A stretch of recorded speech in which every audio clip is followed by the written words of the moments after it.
Friend, यह आपका BPSC teacher exam 1 to 5 का पीआरटी का हुआ था, वह आपका क्वेश्चन है और आपको प्रीवियस से आपका क्वेश्चन मिलता जुलता पूछा गया है।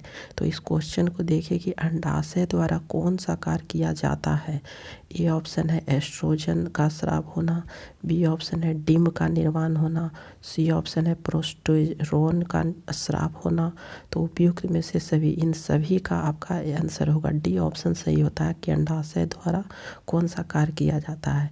तो देखिए, जिसमें से यह पूछा गया कि अंडाशय सिर्फ महिलाओं में यह होता है, इन दोनों का, ठीक है, एस्ट्रोजन और एक है प्रोजेस्टेरोन, ठीक है, यह दोनों आपका सिर्फ अंडाशय के लिए महिलाओं में होता है और एक आपका जो है वह डिम का निर्माण भी होता है। तो दोनों, यह आपका क्वेश्चन पूछा गया था, यह दोनों महिलाओं में होता है और डिम आपका तीनों का निर्माण आपका अंडाशय से होता है, उपयुक्त में से एक से अधिक। और जो पुरुषों में होता है वह है आपका एंड्रोजन है, इसे कहते हैं टेस्टोस्टेरोन, ठीक है, इसे कहते हैं टेस्टोस्टेरोन। अब देखिए, जो क्वेश्चन आपका पूछा गया है और 1 to 5 हो, आप 6 to 8 की एग्ज़ाम अगर देंगे जिसमें से आपको क्वेश्चन इस तरह के पूछ दिया जाएगा, या फिर आप जो 40 मार्क्स का आपका क्वेश्चन पूछा जाएगा उसका भी इसमें फुल मिल जाएगा प्रीवियस ईयर का, और प्रीवियस ईयर से ही क्वेश्चन पूछा गया है। तो देखिए, पूछा गया है कि निम्न में से मनुष्य के शरीर में कौन सी ग्रंथि वाहिनीहीन है, ठीक है। ऑप्शन ए है यकृत, बी ऑप्शन है पसीने की ग्रंथि, सी ऑप्शन है अंतःस्रावी ग्रंथि और डी ऑप्शन है गुरुदा, ठीक है।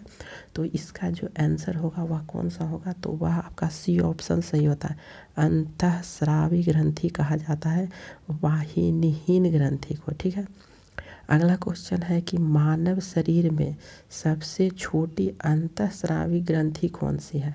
ऑप्शन ए है एड्रीनल, बी ऑप्शन है थायराइड, सी ऑप्शन है पैनक्रियाज और डी ऑप्शन है प्यूटरिटरी ग्लैंड, ठीक है। तो कौन सा यहाँ पे सही होगा, तो जो सबसे छोटा है वह प्यूटरिटरी ग्लैंड होता है, ठीक है। प्यूटरिटरी जो अंतःस्रावी सबसे छोटी है वह आपका है प्यूटरिटरी, डी ऑप्शन सही है।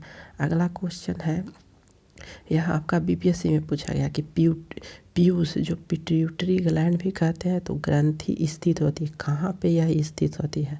ए ऑप्शन है आंत में, बी ऑप्शन है लीवर में, सी ऑप्शन है किडनी में और डी ऑप्शन है मस्तिष्क में। और ये ऑप्शन आपका दिया है उपयुक्त में से कोई नहीं, उपयुक्त में से एक से अधिक। तो यह आपका जो मौजूद होता है वह आपका है मस्तिष्क में, डी ऑप्शन यहाँ पे सही होता है। अगला क्वेश्चन है कि मानव शरीर में निम्नलिखित में से कौन सी ग्रंथि अंतः एवं बाह्य स्रावी दोनों प्रकार की ग्रंथि है। ए ऑप्शन है एड्रीनल ग्रंथि, बी ऑप्शन है अश्रु ग्रंथि, सी ऑप्शन है अग्नाशय और डी ऑप्शन है थायराइड। तो जो दोनों प्रकार की होती है बाह्य स्रावी, अंतःस्रावी और बाह्य स्रावी, उसे कहते हैं अग्नाशय, सी ऑप्शन सही है। अगला क्वेश्चन है कि पित्तपिंड कहाँ पे पाई जाने वाली कोशिकाओं की सहित है। ए ऑप्शन है मस्तिष्क में, बी ऑप्शन है अंडाशय में, सी ऑप्शन है अग्नाशय में और डी ऑप्शन है पलीहा में, ठीक है। तो यह आपका जो सही आंसर है वह आपका बी ऑप्शन सही है। अंडाशय में पित्त होता है, पिंड होता है, ठीक है। यह कोशिकाओं पूछा गया था, तो पित्ताशय में, यह आपका अंडाशय पित्ताशय में पाई जाती है कोशिकाएं। अगला है कि मानव शरीर में निम्नलिखित में से कौन सी कोशिकाएं एंड्रोजन हार्मोन स्रावित करती है। ऑप्शन ए है एस्ट्रोलिक कोशिकाएं, बी ऑप्शन है लेटिंग कोशिकाएं, सी ऑप्शन है जर्मिनल कोशिकाएं और डी ऑप्शन है म्यूकस कोशिकाएं, ठीक है। जो एंड्रोजन हार्मोन है वह स्रावित करती है, कौन सी करती है, तो यह आपका पूछा है, जो आंसर है वह है आपका लेटिंग कोशिकाओं, बी ऑप्शन सही होगा। तो इस तरह के क्वेश्चन आपको 6 to 8 में देखने को मिलेगा। यह आपका सूची को मिलान करना है कि अंतःस्रावी ग्रंथि और दूसरी सूची है स्रावित हार्मोन को आपका सुमेलित कीजिए, ठीक है। तो इसको सुमेलित करना है कि कौन सा यहाँ पे है आंसर, ठीक है। तो आपका जो दिया गया है कि जनन ग्रंथि, ठीक है, जनन ग्रंथि कौन सी है, तो यह आपका जो जनन ग्रंथि है वह आपका है जो वह प्रोजेस्टेरॉन होता है, ठीक है। दूसरा ऑप्शन बी जो है यहाँ पे पीयूष ग्रंथि, पीयूष ग्रंथि आपका है यह वृद्धि हार्मोन काम करती है। और सी जो है अग्नाशय, अग्नाशय आपका इंसुलिन में है। और अधिवृक्क है वह आपका एक है कार्टिसोल। तो सी ऑप्शन यहाँ पे सही हो जाएगा। इसे सिर्फ मिलाना था और इसे आप याद कर लीजिएगा। अगला भी दिया गया है कि सूची ए को बी से मिलाएं, ठीक है। ये कौन सा सूची ए में है और कौन सा आपका सूची बी में है, ठीक है। तो आपका जो दिया गया है, तो देखिए सबसे पहला प्रोजेस्टेरॉन, प्रोजेस्टेरॉन आपका है गर्भाशय जो महिलाओं में होती है। टेस्टोस्टेरोन, टेस्टोस्टेरोन क्या है, तो टेस्टोस्टेरोन आपका है वह आपका है वृषण, ठीक है, जो पुरुषों में होता है। और थायरॉक्सिन, इंसुलिन का तो जानते हैं अग्नाशय होता है। और थायरॉक्सिन थायराइड ग्रंथि, ठीक है। तो ये ऑप्शन आपका सही हो जाएगा, ठीक है। अब अगला क्वेश्चन है कि अगर अग्नाशय में खराबी हो तो क्या होगा। अगर अग्नाशय खराब हो जाएगा तो क्या होगा। ऑप्शन ए है पाचन क्रिया ठीक नहीं होगी।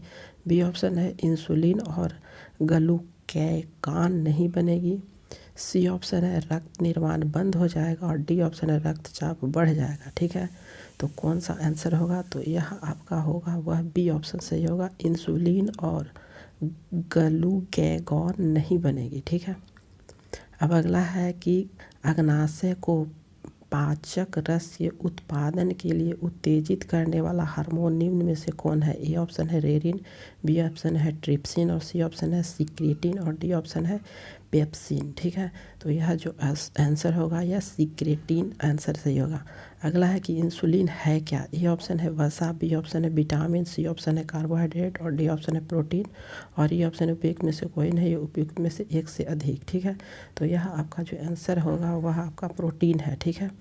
अगला है कि मधुसूदनी, जो मधुसूदनी है वह अंतःस्राव हार्मोन एक है। ए ऑप्शन है ग्लाइकोलिपिड, बी ऑप्शन है बसीय अम्ल है, सी ऑप्शन है पेप्टाइड है और डी ऑप्शन है एस्टेरॉल है, ठीक है।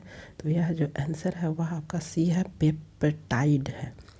अगला है कि इंसुलिन का उत्पादन किया जाता है। ए ऑप्शन है आइलेट ऑफ लेरेंस द्वारा, बी ऑप्शन है पीयूष ग्रंथि द्वारा, सी ऑप्शन है थायराइड ग्रंथि और डी ऑप्शन है एड्रिनल ग्रंथि, ठीक है। तो यह जो आंसर है वह आपका है ए ऑप्शन सही, आइलेट ऑफ लेरेंस द्वारा इंसुलिन उत्पादित होता है। अगला है कि मानव हार्मोन इंसुलिन उत्पन्न होता है। ए ऑप्शन है यकृत, बी ऑप्शन है अग्नाशय, सी ऑप्शन है गुर्द और डी ऑप्शन है पिट्यूटरी, ठीक है। तो 18 का जो आंसर है वह आपका बी ऑप्शन सही है, अग्नाशय होगा, ठीक है। अगला है कि निम्न में से कौन सा हार्मोन अग्नाशय द्वारा उत्पन्न होता है, ठीक है। उत्पन्न कौन से अग्नाशय द्वारा होता है, ठीक है। तो यह इंसुलिन द्वारा अभी हम लोग देखे हैं। और आपका जो है कि इंसुलिन में निम्नलिखित में कौन सी धातु मौजूद होती है, तो कौन सी धातु है। ए ऑप्शन है टीन है, बी आपका तांबा है, सी जस्ता है और डी एल्युमिनियम है। तो कौन सी धातु यहाँ पे वो होती है, वह आपका जस्ता है, ठीक है। और आपका जो लास्ट क्वेश्चन है कि इंसुलिन प्राप्त होता है, किससे प्राप्त होता है, यह आपके लिए वेरी वेरी इंपॉर्टेंट हो जाएगा, ठीक है। इस तरह के क्वेश्चन आपको से पूछ दिया जा सकता है। इंसुलिन प्राप्त होता है अदरक के प्रकंद से, बी ऑप्शन है डहेलिया की जड़ों से, सी ऑप्शन है बालसम पुष्प से, डी ऑप्शन है आलू के कंद से, ठीक है। तो यह जो आंसर है वह बी ऑप्शन सही है, डहेलिया की जड़ों से आपका इंसुलिन प्राप्त होता है। तो thank you for watching this video.